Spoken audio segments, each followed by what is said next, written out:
جی ملکزاد صاحب، آپ ایک سیاستدان ہیں، آپ وکیل ہیں، دونوں ہی پاکستان کے ستون ہیں۔ پاکستان میں جو نظام چل رہا ہے، جو بسیدہ سڑا جلا 76-70 سال سے نظام چلتا آ رہا ہے، اس کو تبدیل کرنے کا آپ کے پاس کوئی مشورہ ہے؟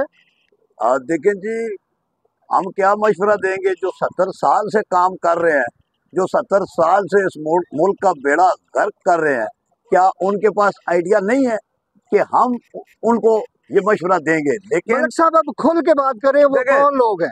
میں کھل کے بات کروں گا۔ دیکھیں، کون لوگ نہیں، پورا وہ پنجابی کی مثال ہے، ایک تان تو نہیں نا، ساری تانی بگڑی ہے۔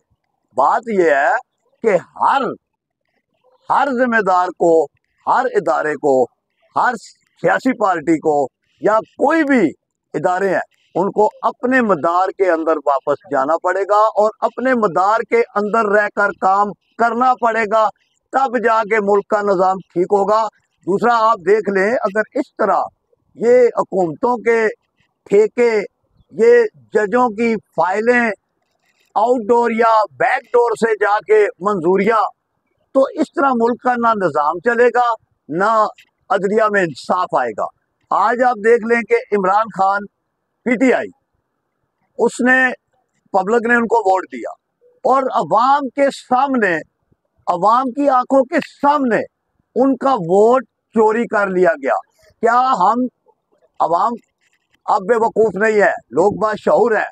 عوام دیکھ رہی ہے کہ جنہوں نے ہماری آنکھوں کے سامنے ہمارا ووٹ چوری کر کے 17 سیٹوں کے ساتھ حکومت بنا دی، یعنی وزیر اعظم بنے اور 22 سیٹوں والا صدر پاکستان بن گیا، تو ان لوگوں نے عوام کی آنکھوں کے سامنے ووٹ چوری کر لیا۔ تو 70 سال انہوں نے ملک کے وسائل اور ملک کے خزانے کے ساتھ کیا کیا ہوگا؟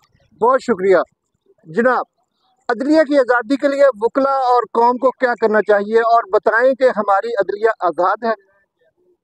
پہلی بات تو یہ کھوکھر صاحب کہ ہماری عدلیہ بالکل آزاد نہیں، آج سے نہیں، 70 سالوں سے یہ غلام بنی ہے، یرغمال ہے۔ جو انصاف کی فراہمی وہ سب سمجھ رہے ہیں۔ جو موجودہ نظام ہے، میں سمجھتا ہوں یہ بالکل بسیدہ ہو چکا ہے۔ جتنی ٹیکنالوجی ترقی کر گئی ہے کہ یہ جو موبائل آپ کے پاس ہے، یہ 5 سال کے بچے کو دے، اس کو پتہ چل جاتا ہے کہ جہاز ہوا میں کس ملک کا کس جگہ پہ جا رہا ہے، سمندر میں کون سا جہاز کس جگہ پہ کھڑا ہے۔ تو ہم اب کہتے ہیں کہ یہ کام چل رہا ہے۔ میں نے یہ کہنا چاہتا ہوں کہ جو ہمارا جتنا سسٹم ہے، یہ سارے کا سارا سسٹم ہمارا بلاک ہو چکا ہے، اور ملک جو ہے، ملک ترقی کی طرف کبھی نہیں جائے گا ایسی سچویشن میں۔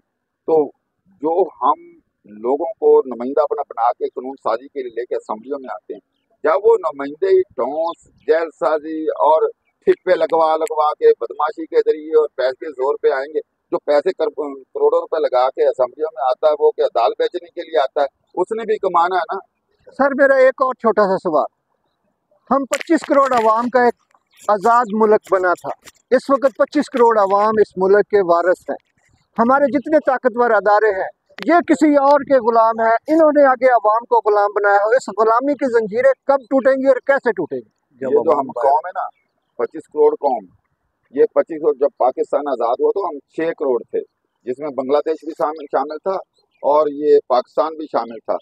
ایک یونٹ ہوتا تھا، مشرقی یونٹ اور مغربی یونٹ۔ تو وہ اس وقت جو ہم نے قربانیاں دی کہ یہ ہم سارے بھول گئے ہیں، ہمارے آباء اجداد نے کتنی قربانیاں دی۔ 50 لاکھ آدمی صرف ایک دن میں شہید ہوا تھا پارٹیشن کے دوران پنجاب میں۔ اور ایک مزے کی بات آپ کو اور بتاؤں، سندھ میں اسی طرح ہندو بیٹھے ہیں، کمیونٹی ساری بیٹھی ہے، کے پی کے میں بیٹھی ہے، سرحد میں بیٹھی ہے، باقاعدہ صرف پنجاب کو انہوں نے تقسیم کیا اور 50 لاکھ انہوں نے آدمی شہید کروائے۔ کیا اسی لیے ہم نے یہ پاکستان لیا تھا کہ ہم 25 کروڑ ہو گئے؟ کل بھی ہم غلام تھے، آج بھی غلام ہیں، کل غلام انگریز کے تھے، آج اپنوں کے غلام ہیں۔ تو یہ غلامی کا یہ جو جنجیریں نا، ہم نے غلام ہی رہنا ہے۔